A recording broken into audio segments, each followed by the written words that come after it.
အားလုံးပဲမင်္ဂလာပါကျွန်တော်ကတော့ Cyber Goron Gaming ရဖြစ်ပါတယ်ပေါ့နော်ကျွန်တော်အခုဆော့ပြမယ့် game လေးကတော့ Once Month ဆိုတဲ့ game လေးဖြစ်ပါတယ် Once Month game လေးကကျွန်တော်24ရက်နေ့လေးလပိုင်းမှာထွက်ရှိခဲ့တဲ့ game ဖြစ်ပြီးတော့အဆိုပါ game လေးက Netflix ကထုတ်ထားတာဖြစ် game ဖြစ်ပါတယ်ပေါ့နော်အခုအနေနဲ့ကျွန်တော်တို့ game character creation ကိုသွားလို့ရပါတယ်နော်အခုကျွန်တော်တို့ကြည့်ရမယ်ဆိုလို့ရှိရင် Once Month game ရဲ့အစားအကြောင်းတော့ I would like to follow along ပေါ့နော်ကျွန်တော်တို့စားပါဗီဒီယိုတိုင်းပါပဲเนาะ eventually all reach there and ဆိုတော့လမ်းကြောင်းအကုန်လုံးကတကူတည်းဆိုဆုံးလာတယ်ဆိုတဲ့သဘောပဲပေါ့ကျွန်တော်အခုကြည့်မယ်ဆိုရင်ခါကြောင်လက်ချောင်းဒီပဲမှာကိုပါအနေအောင်ဥစားတွေးကြောလေးများပါလေးကြည့်ရမယ်ဆိုလို့ရှိရင် Stranger Things လို့မျိုး game ပြောလို့ရတယ်ပေါ့เนาะgame တစ်ခုကဘာနှစ်ခုကြာဆက်တာကဘာနှစ်ခုကြာအခုပြောင်းနေတဲ့ game လို့ဖြစ်နေပေါ့နော်အခုဒီမှာဆိုရင် internet နားမှာဟိုရရှိတဲ့ကောင်တွေတွေ့ပါတယ်ရပါမယ်အဲ့ဒီကောင်မျိုးတွေရာပြောပြောခါကျတော့ deviation ကြောင့်ဖြစ်ပေါ်လာတဲ့ခါကျတော့လူနဲ့fusion ဖြစ်သွားတဲ့ပုံစံမျိုးပြောလို့ရတယ်ပေါ့နော်အဲ့ကောင်တွေအကြီးပြီးမှပြီးတော့ဟိုပြောတဲ့ခါကျတော့စွာရှိရဲ့ကံမျိုးတွေဖြစ်နေပေါ့နော်ဒီ game ရတွေ့ရတခြား game တွေနဲ့မတူတဲ့ချက်ကကြတော့ဗာလဲဆိုတော့zombie နဲ့မတူပဲဟိုzombie life after လို့မျိုး zombie game life after and down လို့မျိုး zombie game တွေမတူပဲဟိုဘက်ကကြတော့ဒီ life stranger things လို့မျိုးဆက် game မျိုးပုံစံမျိုးဖြစ်နေတာပေါ့နော်ကျွန်တော်အနေနဲ့တော့ဒီ game ကိုအစပိုင်းကျတော့တော်တော်လေးကိုကြိုက်ပါဘောနော်ဘာဖြစ်လို့လဲဆိုတော့ NetEase ကပြဿနာမှာဖြစ်ရဆိုရင်ခါကျ game တစ် game ထုတ်ပြီးသွားခါကျတေချာ promotion မစင်းတေချာ server မထိန်ပေါ့နော်အဲ့လိုလေးကြောင့်ကျွန်တော်ကတက်ပြီးတော့ NetEase ကိုအဲ့လိုမျိုးကြောင့်တက်မကြိုက်ပြီးရခါကျလို့ရှိရင် NetEase ဖြတ်စီးရဲ့ game တွေတော်တော်များတယ်ပေါ့နော်သူတစ်ပြပြောမှဆိုရင် Marvel Super Wow တို့ပြီးရခါကျ Super Mega Championship တို့ပြီးရခါကျတော့အဲ့လို game မျိုးတွေပေါ့နော်ကောင်း game ရဲ့ကောင်းတယ်ပြီးရခါကျတော့ဆော့ရတာလည်းကောင်းတဲ့ game မျိုးတွေကျွန်တော် NetEase ကဖြတ်စီးရပေါ့ကျွန်တော်အခုနေနဲ့ Cyber Goron Gaming နေနဲ့ဆော့နေပါပြီဒီ game နဲ့ဝင်လိုက်ပါတော့နော်ဗီဒီယိုကြည့်ရ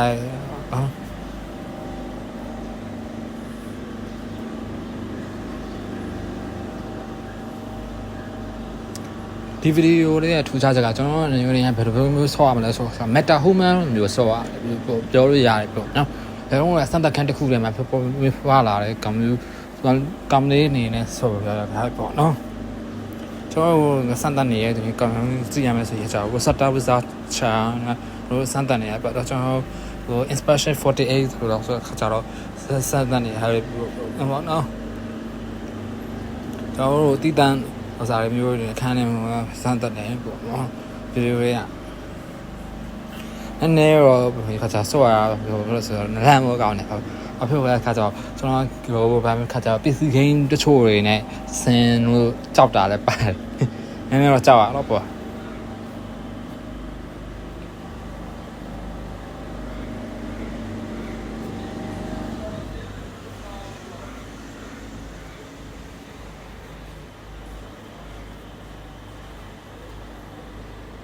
ဟိုနိုးထားတာမိုက်တယ်တော့မိုက်ဘာဖြစ်လို့ကောက်ကြတော့တော်တော်မျိုး paranormal activity လိုမျိုး cousin video လိုမျိုးလို့ပြောလို့ရရပေါ့နော် so much like paranormal activity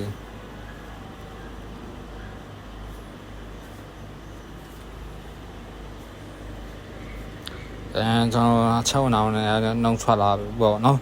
ဒီဗီဒီယိုလေးမှာအတမ်းမပါလဲဆိုတာကျွန်တော်ခါကျ speaker မှာတက်မိဖုန်းမျိုးကိုတော့ကြမလို့ပေါ့နော်ဗီဒီယိုအတမ်းမပါဘူးအဲ့တော့ကြမလို့အားနာပါပေါ့နော်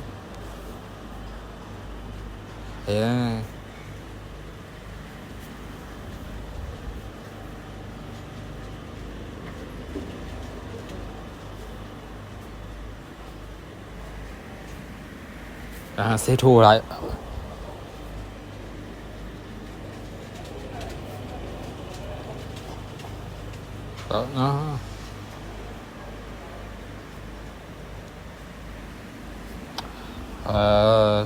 这个ဒီဗီဒီယိုလေးမှာဆိုရင်တော်တော်လေးကိုခိုင်းခါကြတော့ချိုးအရာတွေပစ္စည်းဝတ်ထားတာတွေ crate box တွေဘာညာဟောဟေးရှာပေါ့နော် ရရှာမှာပေါ့ဟော့ထားတယ်ပေါ့နော်ချိုးခါကြီးကကြိုက်ချိုးလေးကြာမသိကြဘူးရှာကြဒီတိုင်းဇာလန်းတို့တော့ဆိုမကောင်းအဲ့လိုလေခါဆိုလည်းမတက်နိုင်ဘူးများဖို့ပေါ့နော်အဲ့ဒီမှာကြာတော့ကျွန်တော်တို့အစားတော့ပါမယ်တောက်ကြီးပါမယ်ဒီခါကျဆေးပါမယ်ပုံမှန်တိုင်းမှာပဲ nice game နဲ့ပုံမှန်တိုင်းမှာပဲဆေးပါမယ်ဒီခါကျတွေးဖြစ်ရင်ဥစားပါမယ်ပြီးခါကျလို့ရှင်အစားတော့ရေ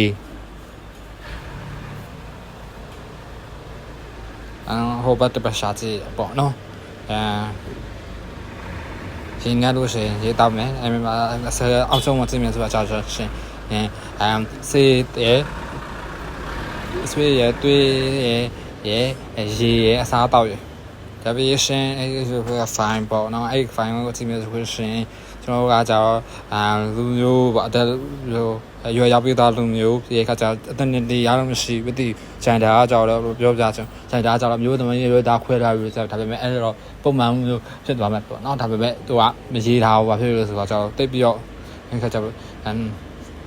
ဆော့ချင်တယ်သူဆော့တယ်ဆော့ပါစေလို့ပေါ့တက်ပြီးဖြစ်နေရမကောင်းအချိန်ပုတ်တယ်အဲ့တော့ကျွန်တော်ရေးထားတဲ့ပုံမျိုးပဲဖြစ်လိုက်ပဲကျွန်တော်ငေခန္ဓာကိုယ်ကဘယ်လိုဆိုတော့ပြန်ရောက်လာမယ်တဲ့ပြန်ရောက်လာဘယ်လိုပြန်ရောက်လာလဲဆိုတော့မသိရဘူးဆိုပြီးတော့ကျွန်တော်ရှာတာစစ်စစ်နေတာတဲ့ခုနကတော့ဘာလို့ပြပဲကျွန်တော်ခုံဆင်းလာတဲ့ခါကျမှကျွန်တော်ရှင်ဘက်မှာတခုခုထိနေတယ်အဲ့ဒါကြောင့်ဖြစ်နေဆန်းတက်နေရမသေးဘူးထူးဆန်းနေဆိုပြီးအချမ်းဆန်းတက်နေကျွန်တော်တို့ပြတာဟိုနောက်မျိုးဆန်းတက် with space ကနေပြီးရောက်လာတယ်ဆိုပြီးစဉ်းစားတယ်ဝိစာချာကြောင့်ဝိစာချာလို့ပြောရတယ်ပေါ့နော်ဟိုဘက်ရှာဒီဘက်ရှာလမ်းနဲ့တင်များရမှာလားဆိုပြီးရှာတယ်ပေါ့လမ်းနဲ့တော့မရှိတော့မင်းမတစ်ခုတွေ့ပါပြီဗျာ A7073 မျိုးဖြစ်ပါတယ်773မျိုးမှာစရမယ်ဆိုရှင်ကျွန်တော် communication generation code vibration with based on the deviation frequency it keeping stable အဲ့ကတော့ communication ထဲမှာကျွန်တော်တို့ပြောဆိုဖန်နန်ထိမ့်သိမ့်နာမျိုးလို့ပြောလို့ရတယ်ပြီးတော့ deviation frequency ဆိုတဲ့ကကြောင့်ကျွန်တော်တို့ deviation နဲ့ဆက်နွယ်နေတဲ့မီတာဟူမန်ဖြစ်တဲ့အတွက်ကြောင့်မလို့ကျွန်တော်ကမီဂါဟူမန်နေဖြစ်တဲ့အတွက်ကြောင့်မလို့ deviation ကဘယ်လိုခါကျဆွန်ပြီးလို့မျိုးပြောလို့ရတယ်နော်ဆွန်ပြီးနဲ့ဆက်နွယ်အဲ့တော့ကျွန်တော်တို့ကဆွန်ပြီးနေကွန်ပျူတာဆွန်ပြီးပေါ့ကောင်းမျိုးနေနဲ့ရင်းနှီးဆွေးတွင်းတော့ပုံစံမျိုးမီတာဟူမန်နေရတယ်ကြောင့် Secretary ensure every researcher can work efficiently and stably ကျွန်တော်တို့အဲ့ဒီတမျိုးချုပ်ထားတယ်ပေါ့နော်ကိုမဝင်နေတာပုံမျိုးပြောခေါင်းလားအဲ့လိုမျိုးချုပ်ထားရတော့ကြောင့်မလို့စာချရတဲ့ရှာဖွေစမ်းစစ်တွေလုံချုံဖြစ်နေပြီပေါ့အဲကြောင့် This familiarize yourself with the band item list and element any human interference လူသားချင်းထိတွေ့ဆက်သွယ်မှုရှိအောင်လုပ်ထားတယ်လူဆိုNow, if Andorra's items like plush abacus are found again during inspection, the entire securement. But the show is here, I'm a can. I'm really beyond. I've been more record. I'm really service in the purple of them passing you. I saw me, day me. Have you? So, always to handle the Swedish thing by me. ကျွန်တော်တိုင်းဆော်တယ်ဗာများကျွန်တော်တို့ပထမဆုံးဒီဗီဒီယိုကဓာတ်ပြင်ဗီဒီယိုဖြစ်တယ်ပြကြောင်လို့လေကျွန်တော်ကစကားပြောတာတိတ်ပြီးတော့ဝါသနာမပါဘူးပြကြောင်လို့ကျွန်တော်ပြောရတာဒီနားမလဲလို့ရှိရင်ခွင့်လွှတ်ပေးပါလို့နော်ကျွန်တော်လည်းပထမဆုံးဗီဒီယိုဖြစ်တယ်ပြကြောင်လို့လေအားနာရတယ်ပေါ့နော်စကားပြောတာတိတ်ပြီးတော့မပြောချင်ဘူးဒါပေမဲ့တောက်ဆိုကြရတဲ့ကြောင်လို့ပြောပြရမှာပေါ့နော်credit လို့ခေါ်တယ်ပေါ့နော် credit ဆို job လို့ပဲလို့မျိုးမျိုးမှာစံဆက်စင်ဖြစ်သွားပြီ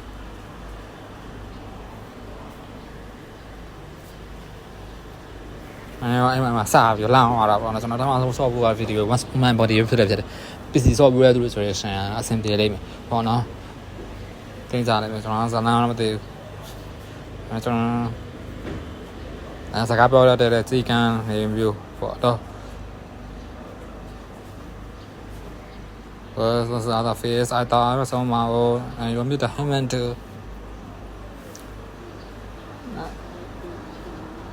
ဒါပေမဲ့ထူးခြားချက်ကကျတော့ဒီစီ character မျိုးတွေကစကားမပြောဘူးဗျ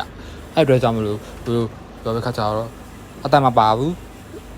NPC တွေကျတော့အတန်ပါတယ်အဲ့လိုမျိုးဖြစ်နေပေါ့နော်အဲ့ဒါကြောင့်မလို့ game ဆော့တဲ့ခါကျမျိုးခါကျနည်းနည်းလေး update တတ်ဖြစ်တယ်ပေါ့နော်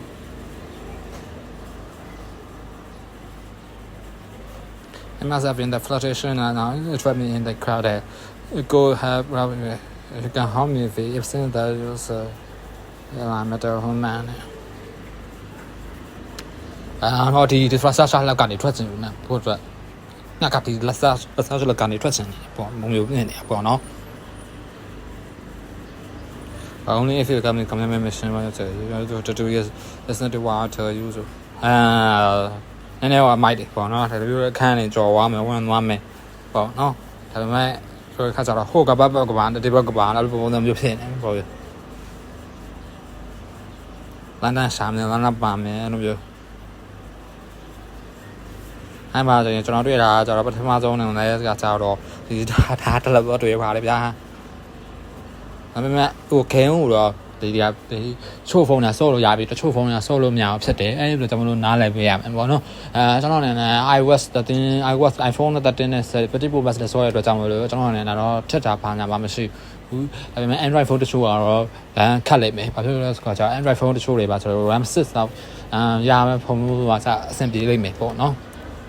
အဲ့ဒါကြောင့်မလို့ကျွန်တော်ပြောချင်တာကတော့အဲဒီ RAM 6လောက်ရမယ်ဖုန်းမျိုးပါအဆင်ပြေမယ်အဲ့ဒါကြောင့်မလို့game phone လို့မျိုးဖုန်းနဲ့ဆော့မှာအဆင်ပြေရမယ်ထင်တယ်နော်techno လို့ဘာလို့ဖုန်းအနေနဲ့စားမျိုးကျွန်တော်အဆင်မပြေတော့ဘူးဗျပူမယ်ဒီအခုလိုရတယ်မှာပုံမှန်ပြကြမို့လို့ပူလာမျိုးတွေ့တယ်ဒါပြောနော်ပူလာမျိုးတွေ့တယ်မယ်အဲ့ဒီကုလာမျိုးနဲ့ဆက်လက်တင်အမောနော်ဟောအဲကူလင်းကိုအစားမျိုးနဲ့ဆက်ဆိုတဲ့ဗျ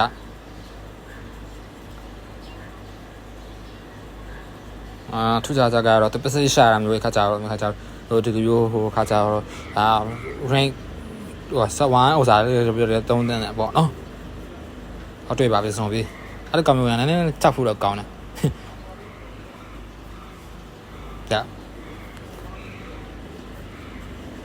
အဲ့တိုင်းနဲ့လိုက်ရှာပါနိုင်ရတယ်အကုန်နဲ့ပေါ့အဲ့တိုင်းအများကြီးရှိအဲ့တိုင်းနဲ့လိုက်ရှာရေးတွေ့မယ်ပြီးခါကြအုတ်ထုတ်တွေပါညာစေးဝါးတွေအောင်ပါသူကြကတော့ဘယ်နေရာမှာဘယ်ရှိရဲဆိုတာကြည့်ဖို့အတွက်ပြ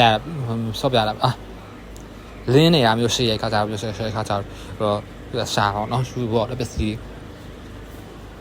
ဒါကျွန်တော်ဆက်စုထားတာလေပစ္စည်းတက်ထားတာပုံမှန်ဆိုလေကားပေါ်တက်လို့ရရဲဥစားဒါပေမဲ့ဘယ်မှာခုံဘူးတက်လို့ရမလားဆိုတော့ဆန်းလာ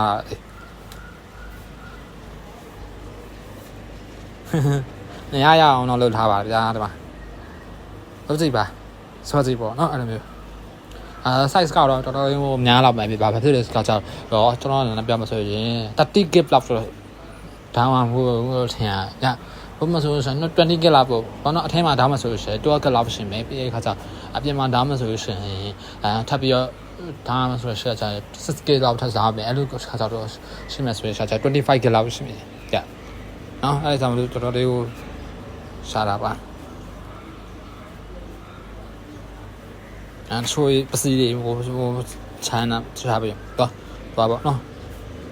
ပစီထပ်ရှူတာပါတယ်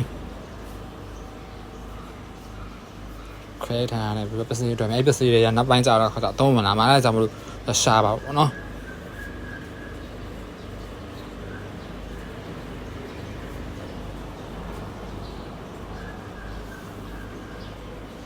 မိုက်ရအောင်မိုက်တယ်အဲ့ဒါ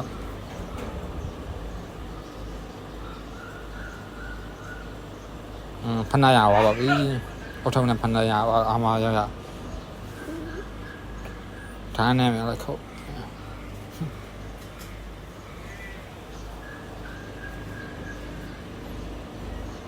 မနာတိုက်ထထွက်တွေ့ပြီကြာ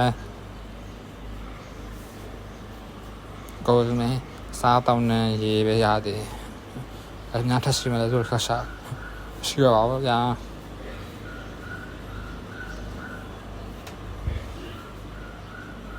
after image တွေဒါမှမဟုတ်သွားတဲ့စညချန်လည်းမရှာအမှဆိုများစစီရအများတော့ကြံ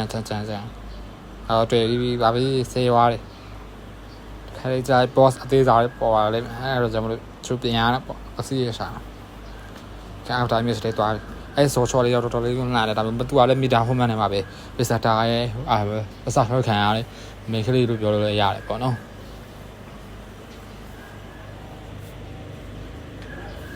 ကဲအဲ့မှာကြာတော့ခါကျစဝိုင်းအောင်စားဖို့တော့မှာပါဖြစ်လို့ဆိုတော့ဒီ conversation နေမြန်ရလိမ့်မယ်ပေါ့နော်ဒါမှမဟုတ်ကျွန်တော်တော့တက်ပြီးတော့နားမထောင်ချင်စောဝတ်တည်တယ်ပစ္စစာမယ်ပြည့်တဲ့ခါကျလူစိုးတွေတတ်မယ်ဒီကြပဲနန်းဆော့ဖြစ်တဲ့ဂိမ်းမျိုးอ่ะဆိုတော့အောင်ပြောချင်ရတယ်ဟိုကကျတော့စီဇန်ကတော့ကျိုးစီဇန်ကတော့ရ90ဒါပေမဲ့ကျွန်တော်ကရ90အဲ့ဇန်နေပေါ့ရ20နဲ့ကျွန်တော်လူစတဲ့ run ကိုရသွားပြီခါကျတော့အဆင်ပြေပေါ့နော်ဒီခုချိန်မှာတော့ကျွန်တော်တော့nice ကိုကျွန်တော်ကပဲ games ကိုကျွန်တော်ဥပဒေအရင်နဲ့စတည်တာပေါ့နော်ဒီဥပဒေအရင်2018ကနာတည်တာတော့ကျွန်တော်ကျွန်တော်လည်းပြောပါဆို nice နဲ့ရင်းနှီးနေတာ9နှစ်လောက်ရှိပြီပေါ့နော်တခြား mobile game လည်းဆော့ဖို့ပဲမဲ့ nice ရဲ့ဥပဒေအရင်ကတော့ပဲ social media ဆော့ဖို့ဒါပေမဲ့ဒီgame နဲ့ဖြတ်စီးရဲ့အကျဉ်းအားရှိရတဲ့ကြောင့်တော့ကျွန်တော်ကတော့လေးဆော့ရတာစိတ်မပြေဘူးပေါ့နော်စိတ်မချဘူးဟိုခါကျတော့ဒီ game နဲ့ဝယ်ပြီးစံပြေပါမလားဘာညာပေါ့နှမျိုးစရာဖြစ်ဖြစ်တယ်ပေါ့နော်ဒါပေမဲ့ဥပဒေအရင်ကတော့ကြောက်ကျွန်တော်နှစ်တိုင်းလာတိုင်းတုတ်ကင်ဖြည့်တောက်ဖက်ဖြည့်ပေါ့နော်ဒီ game အောင်လည်းကျွန်တော်တို့ဖြည့်လာပါဘူးဗျာ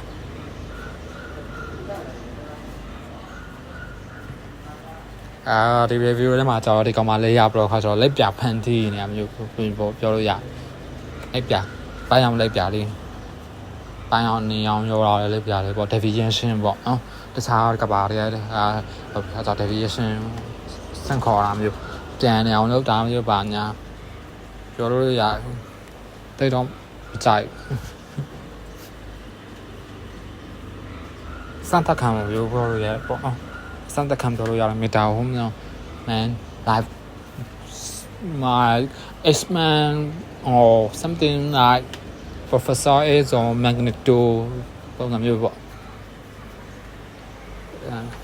အခန်းတိုင်းဝင်ပါဒီ X မှာရောက်သွားဆိုအခန်းတိုင်းဝင်စေးစမ်းတယ်ဟိုကအခန်းတိုင်းမှာပစ္စည်းတွေဖွက်ထားတယ်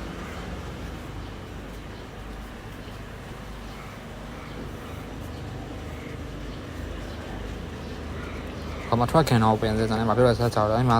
ကျွန်တော်အနေနဲ့ boss တကောင်နဲ့တင်ဒါပေမဲ့တင်အခန်းဝင်တော့ကျွန်တော်လမ်းပြဘာဖြစ်လို့လဲဆိုတော့လွတ်ကြီးတဲ့ပုံစံမျိုးဖြစ်ဟိုခုံရတာပေါ့တုတ်ကြသွားမလားတုတ်ကြသွားရေးတေးအိုင်းလောက်ခါရောက်စားနေပြောင်းသွားဆိုအမဲလည်းဖြစ်နေတော့စက်သွထားကြရပေါ့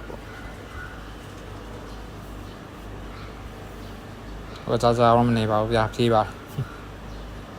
ကြောက်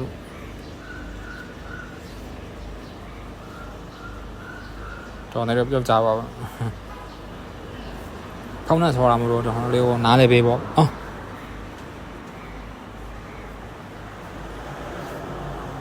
စကားပြောတာနည်းနည်းလေးဝဝဖြစ်သွားလို့ရှင်ဒါမှမပါဘူးပေါ့နော်ဒါကျွန်တော်ပထမဆုံးပြောရတဲ့ဒပင်းပြောရတဲ့ဗီဒီယိုလေးဖြစ်တဲ့အတွက်ကြောင့်မလို့ပေါ့အခန်းနဲ့ဝင်ဖို့ဆိုစကားပြောမှရပါဘာဖြစ်မညာမကောက်ဝင်ဘာဖြစ်လို့ဆိုတော့တတကြီးရတွေ့ရနေတာဟုတ်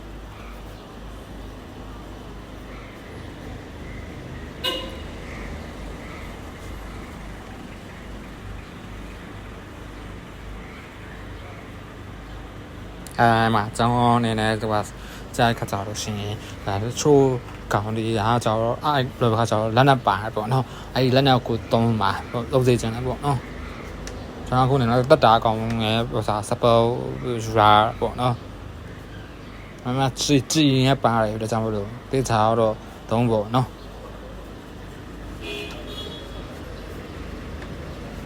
နည်းနည်းတော့တဘောချာမီတာဟုမှန်နေအဲ့ဒါမျိုးလုပ်လို့ရတယ်ဒါကြောင့်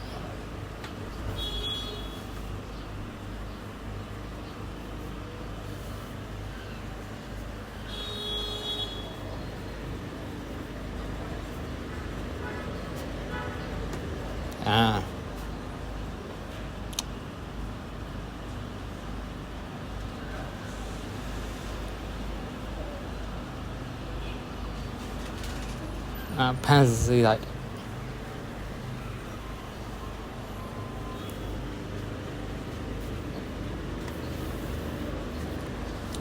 တရင်ကောင်းနေနဲ့လဲကျွန်တော်ပြောချင်တာတော့ဒီကျွန်တော်နေထင်တာကတော့ဒီတန်ဆန်နေလဲဒီလိုစတူဒီယိုဂိမ်းမျိုးပြုံးလို့ထုတ်လိုက်မယ်လို့ပြဘာလို့လဲဆိုခါကျတော့တန်ဆန်နဲ့ is ကအများနဲ့ကြိုင်နေတယ်ပေါ့ဟောတယောက်နဲ့တယောက်ခိုးချပြောလို့ရတယ် copy ခိုးနေဟာမျိုးအဲ့တော့ကြောင့်မလို့ကျွန်တော်ထင်တာကတော့ game copy တစ်ခုထွက်လာလိုက် game copy တစ်ခုထွက်လာလိုက်မယ်အဲ့ဒီ game copy တစ်ခုမှာပုံစံနဲ့စင်စင်လေးတွေထုတ်လာတယ်တန်ဆန်ဘက်ကနောက်နှစ်လောက်ဖြစ်လိမ့်မယ်ပြကျွန်တော်ထင်တာတယောက်နဲ့တယောက်ခိုးချမျိုး Honor game ထွက်လာ game mobile game ကိုတန်နဲ့ is ကသူပုံစံစစ်သူအမျိုးစေရညာထုတ်တယ်live after လို့ game မျိုးကိုတန်ဆန် and down မျိုးထုတ်တယ်အဲ့လိုမျိုးတယောက်နဲ့တယောက်ခိုးချထုတ်အဲ့လိုကြောင့်မလို့စင်တူ game ထွက်လာလိမ့်မယ်ဗျမစ်ဆူကိုကခုကျွန်တော်တို့မစ်ဆူကိုဖန်တီးထားတဲ့ကဘာလေးရောက်သွားပါ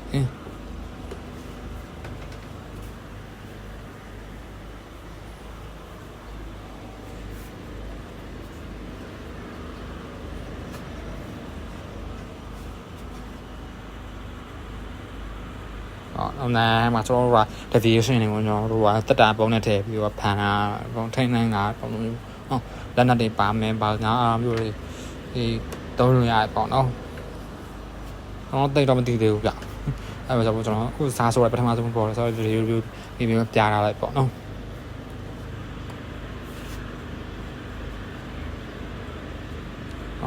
ဟိုနေရာရှာတင်နေရာရှာပြီးလို့ပါတယ်ဒါထူးခြားချက်ကတော့ကျွန်တော်အသဘောကျတဲ့ဆက်ကတော့ဒီဖေရိုထဲမှာဆိုလို့ရှိရင်နေတကားတင်းပေါက်တွေဖွင့်ပြီးတော့ခုံစင်းလို့ရတယ်နော်အဲ့ဒါမျိုးဆိုကျွန်တော်သဘောကျတယ်အဲ့လိုကြောင့်လို့ကျွန်တော်အဆောက်အတာမျိုးခါကြောက်တက်ပြီးကျွမ်းကြံတဲ့ကြောင့်လို့ကျွန်တော်စောက်တဲ့ဗီဒီယိုတွေတွေ့နေကြတယ်ဒီနည်းနည်းတော့ဝဲမဖန်စီခြင်းကြပါလို့ခါကြောက်ကျွန်တော်မစောက်တော့ကျွန်တော်သိရတော့ကျွန်တော်စော့ပဲတည်အဲ့တော့ကြောင့်လို့ကျွန်တော်စောက်ထားတဲ့ပုံစံမျိုးတွေ့ခါကြပုံတုံးတုံကြီးဖြစ်နေတယ်ဗျအဲ့ကြောင့်ကျွန်တော်နားလေပြည့်စစ်ပါဗျာအခုနေနဲ့ဒီဗီဒီယိုထဲမှာဆိုရရှင်ကျွန်တော်ပဲထီးဆော်ထားတယ်ဆိုတဲ့ခါကျတော့ခါကျအကောင့်ကြီး level 5အကောင့်ပဲ fight ထားပဲပေါ့နော် deviation အကောင့်ကြီးကိုပဲ fight ထားပဲဗီဒီယိုပဲတင်ထားပါလေအဲဒီကနေပြီးတော့ကျွန်တော်အော်ထိပဲဆော်ထားတော့ကြောင့်မလို့ဟိုကျွန်တော်နားလေပြည့်စင်ပါပေါ့နော်ဒီလောက်နဲ့ပဲကျွန်တော်စပ်ပြီးပြောတတ်ပြန်ကိုရက်ထားလိုက်ပေါ့နော်ဟုတ်ဆိုကျွန်တော်နည်းနည်းကျွန်တော်တပည့်စကားတက်ပြောတာဂျာကြီးပြောတာဘာသာမှာဘာလို့ကြောင့်ဟိုကြောင့်နော်အားလုံးပဲစိတ်ချမ်းသာကိုယ်ချမ်းသာနဲ့မြင်စပါစေဗျာ